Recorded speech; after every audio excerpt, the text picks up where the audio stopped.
व्यवसायिक कॉम्प्लेक्स के निर्माण के लिए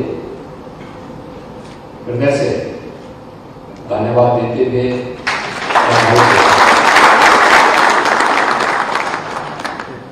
मुझे प्रसन्नता है कि जहां आज से 6 वर्ष पहले अतिक्रमण था, अव्यवस्था थी, गंदगी थी, आज उसको एक बेहतरीन स्वरूप देकर के 20 दुकानों का निर्माण करके 20 नए परिवारों की आजीविका का माध्यम बना दिया है। यही सहकारिता है।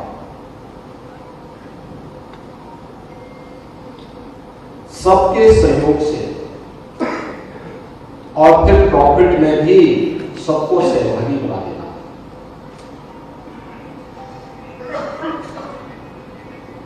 जिला सहकारी फेडरेशन को अपनी इनकम बढ़ाने का अवसर प्राप्त हुआ।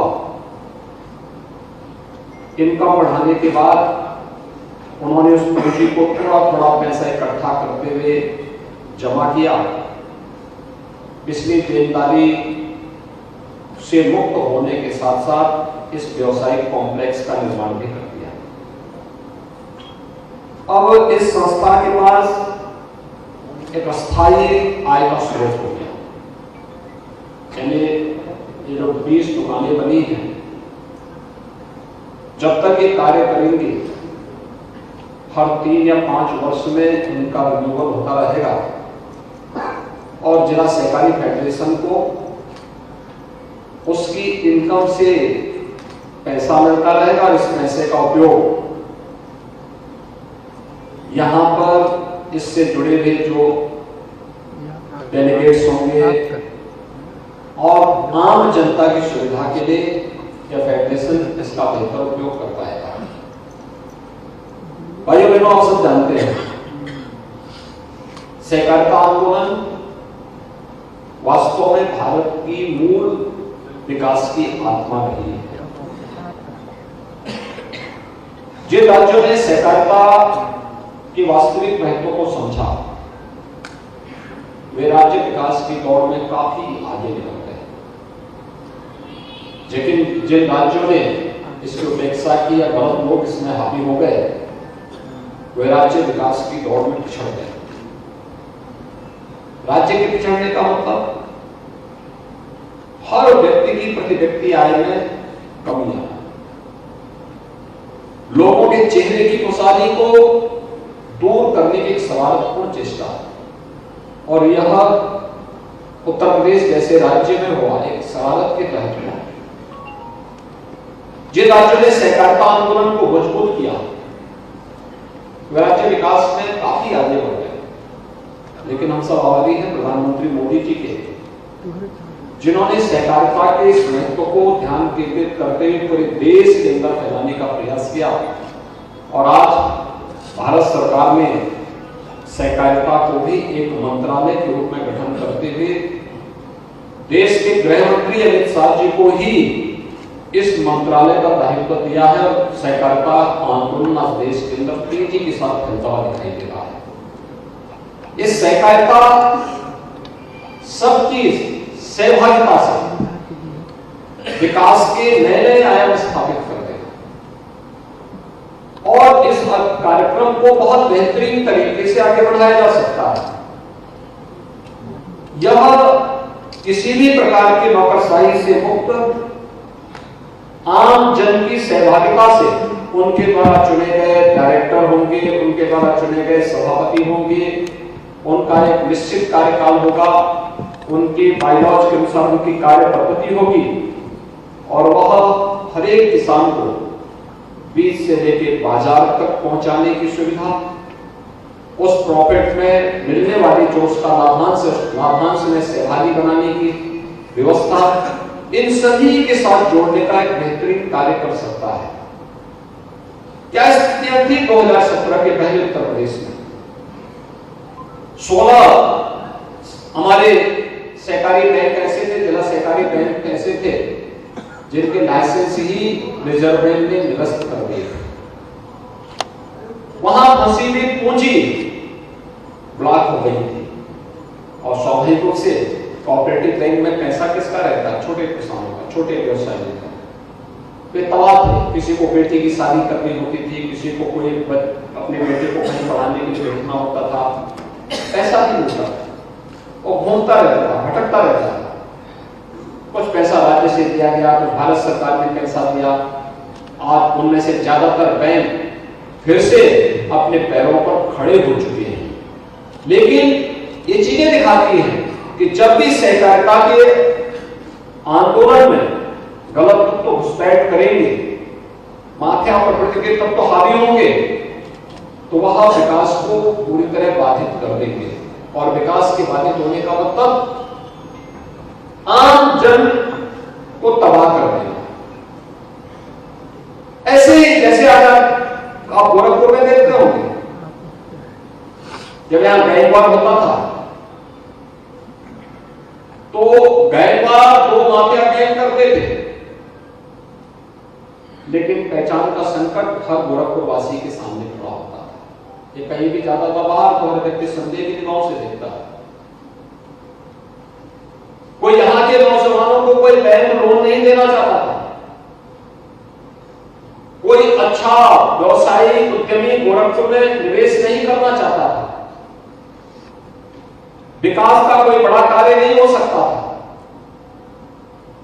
क्योंकि विकास का कार्य स्वीकृत होने के पहले ही वे माफिया ठेकेदारी के लिए उसमें हावी होने का प्रयास करते थे। फिर गैंगवार होता था तो विकास का जो पैसा था वो पहले ही वापस हो जाता था। आज आप देख रहे होंगे गोरखपुर के अंदर थोड़ा सा प्रयास हुआ, माफिया गिरोहों पर जैसे शिकंजा कसा गया प्रदेश भर में। आज परिणाम आपके सामने है कि प्रदेश के बारे में हर व्यक्ति अच्छी धारणा रखता है। आज प्रदेश के विकास के बड़े बड़े कार्य हो रहे हैं, हर तबके की आय बढ़ रही है और विकास की प्रक्रिया के साथ हर व्यक्ति जुड़ता हुआ दिखाई दे रहा है। जो बैंक कभी जिनके लाइसेंस निरस्त हो गए थे, वे फिर से खड़े होकर के किसानों की समृद्धि में सहायक बन रहे हैं। और इसी अभियान को हर एक जगह अब तो राज्य सरकार ने भी और केंद्र सरकार ने अनेक उपाय किए हैं।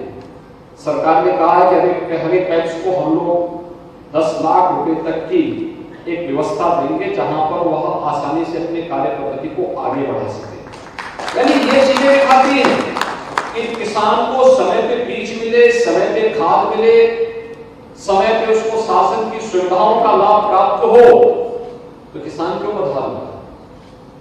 बीज बोने का समय नवंबर और 15 दिसंबर के बीच में है, और बीज अगर उसको 15 दिसंबर के बाद मिल रहा है और उसके बाद अगर वो बो भी देगा तो फसल पर इसका 25 से 30% पैदावार के इसका प्रभाव पड़ेगा।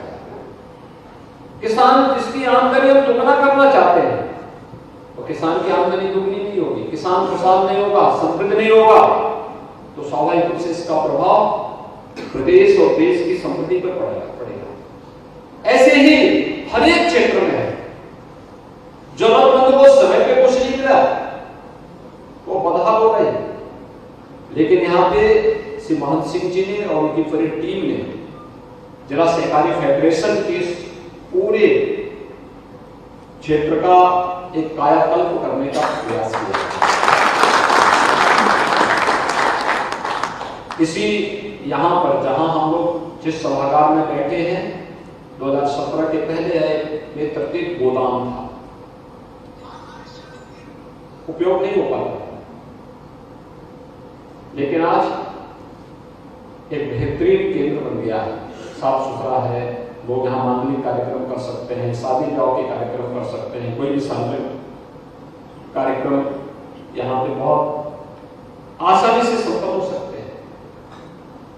जो भूमि थी जिसपे अवैध अतिक्रमण था, 20 दुकानें बन गई हैं, यानी 20 दुकानों का मतलब 20 परिवार डायरेक्ट इससे लाभान्वित हो गए हैं, 20 परिवार सीधे इससे लाभान्वित होंगे, और 20 परिवार इससे लाभान्वित होने के बाद यहां से अपनी आजीविका भी कमाएंगे और साथ साथ इसका लाभ इस फेडरेशन को भी उपलब्ध करवाएंगे। आज आवश्यक आवश्यकता है कि जो हमारे ग्रामीण क्षेत्र में किसान, छोटी जोत के किसान हैं, खासतौर पर पूर्वी उत्तर प्रदेश में हम लोग देखते हैं बहुत छोटी जोत के किसान हैं, किसी का 1 बीघा है, किसी का 2 बीघा है, किसी का 3 बीघा है, किसी के 4 बीघा है, बहुत छोटी छोटी जोत के किसान हैं। और छोटी जोत का किसान होने के नाते और उस पर पूरा ध्यान भी नहीं दे पाता है, न उसमें कोई टेक्नोलॉजी अपना पाता है, न वहां पे कोई विशेष रुचि लेने के कारण वह उस खेती को लाभांश में बदलने का प्रयास भी नहीं करता है। इसके लिए कोऑपरेटिव के मॉडल, अगर हम एफपीओस का गठन करके उस कार्यक्रम को वहां पे लागू करें, पैक्स और एफपीओ मिल जाएंगे तो अलग अलग जिसकी जितनी खेती होगी उससे आने वाला मुनाफा उसको मिले, लेकिन अलग अलग व्यक्ति अलग अलग कार्यों के साथ जुड़ सकता है। कुछ लोग खेती बाड़ी का कार्य कर रहे हैं, कुछ लोग फूड प्रोसेसिंग के साथ कर रहे हैं, कुछ लोग पैकेजिंग के साथ जुड़ रहे हैं, कुछ लोग मार्केटिंग के साथ जुड़ रहे हैं, यानी अलग अलग टीम को और नए लोगों के रोजगार के सृजन भी होंगे। और दूसरा, गांव में ही एफपीओस का गठन करके अगर हम गोदाम का निर्माण करते हैं, वेयर हाउस बनाते हैं, तो आप देखेंगे कि वे वेयर हाउस एक नई आय के स्रोत बनेंगे। कहीं खाद का है, कहीं बीज का है, कहीं पर खाद्यान्न को रखने के लिए व्यवस्था देने का कार्य है। ये सभी चीजों को हम इसके साथ जोड़ सकते हैं और बेहतरीन लाभ इसके माध्यम से कमा सकते हैं। सरकार वेयर हाउसिंग के लिए, वेयर हाउस स्थापित करने के लिए, गोदाम बनाने के लिए बहुत इसमें सब्सिडी दे रही है। हमें सरकार की सुविधा का लाभ लेना चाहिए। कुछ जगह 1-2 मॉडल कुछ खड़े हो गए, अपने आप ही लोग उससे प्रभावित होंगे और उससे अनुप्रेरित होकर के बड़ी संख्या में सब चीजें खड़ी हो जाएंगी। मैं मोहन सिंह जी को और उनकी पूरी टीम को इस अवसर पर बधाई देता हूं कि उन्होंने इस कार्यक्रम किया है और इस कार्यक्रम के साथ यह एक नई प्रेरणा है बहुत सारे लोगों के लिए। क्योंकि अक्सर होता है कि व्यक्ति जब किसी पद पर चुना जाता है तो उस पद पे चुने जाने के बाद वह टाइम पास ज्यादा करता है, अपनी सुविधा को ज्यादा देखता है, मुझे क्या मिलेगा। और जो व्यक्ति केवल अपने बारे में सोचता है उसका कार्यकाल कभी यशस्वी नहीं हो सकता, कभी नहीं। जब वह उस संस्था के बारे में सोचता है, उस संस्था के हित के बारे में सोचता है, उसके अनुसार रणनीति तैयार करता है, कार्यक्रम बनाता है, तो कार्यकाल भी यशस्वी होता है और यादगार कार्यकाल के कारण व्यक्ति एक लंबे समय तक स्मरणीय होता है, लोगों के लिए स्मरणीय होता है। जवाबदेही भी लेना, अगर हमें दायित्व मिला है तो इसकी पूरी जवाबदेही हमारी है, इसको बैठने नहीं देंगे। हमारा दायित्व होता है सबसे पहला काम तो क्या, जिस स्थिति में मिला है पहले हमें उसको मेंटेन करके रखना, अब उससे और अच्छा करने का प्रयास, और अच्छा, हर स्तर पर और अच्छा करने का प्रयास। जब व्यक्ति अपने स्तर पर ईमानदारी पूर्वक प्रयास करता है तो उसके लिए बेहतरीन परिणाम आते हैं। और ये बेहतरीन परिणाम यहाँ पे जिला फेडरेशन के रूप में यहाँ पर श्री मोहन सिंह जी ने जो कार्य किया, श्री सुमन सिंह जी आज उस कार्यक्रम को आगे बढ़ा रहे हैं, कार्यक्रमों को आगे बढ़ाने का प्रयास हो रहा है और मुझे बड़ा विश्वास है कि ऐसे ही सभी कोऑपरेटिव सोसाइटीज को इस दिशा में आगे बढ़ करके अपने कार्यक्रमों को आगे बढ़ाना चाहिए। अपने अवैध अतिक्रमण से मुक्त करके लोगों को एक स्वस्थ और स्वच्छ वातावरण देकर के उन्हें अपनी संस्था की इनकम को अधिक से अधिक बढ़ाने का प्रयास होना चाहिए, जिससे उस सरकार पर निर्भरता कम हो सके। जहां पे अच्छे कोऑपरेटिव सोसाइटीज हैं वे उदाहरण बनी हुई, और कुछ कोऑपरेटिव सोसाइटीज तो ऐसी हैं जिनकी इनकम बहुत सारे राज्य सरकारों की इनकम से ज्यादा है। आप अनुमान कर सकते हैं, आखिर उस सोसाइटीज को किसी व्यक्ति ने चलाया होगा, किसी महापुरुष ने प्रारंभ किया होगा, और आज वे बहुत अच्छा लाभांश प्राप्त कर रही हैं। तो अपने लाभांश का लाभ अपने डेलीगेट्स को भी देती है और अपने साथ जुड़े हुए किसानों को भी सीधे सीधे देती है। हमें भी इस दिशा में एक नया प्रयास प्रारंभ करना चाहिए। मैं इस अवसर पर एक बार फिर से जिला सहकारी फेडरेशन को इस कार्य के लिए हृदय से बधाई देता हूं और विश्वास व्यक्त करता हूं यह कार्य अन्य क्षेत्रों में भी, अन्य कोऑपरेटिव सोसाइटीज भी इसका लाभ लेकर के अपने क्षेत्र में बेहतरीन करने का प्रयास करेंगे। इससे प्रधानमंत्री जी की मंशा के अनुरूप नए भारत के निर्माण में कोऑपरेटिव सोसाइटीज की एक बड़ी भूमिका हो पाएगी। आप सबकी प्रति मेरी शुभकामनाएं। धन्यवाद।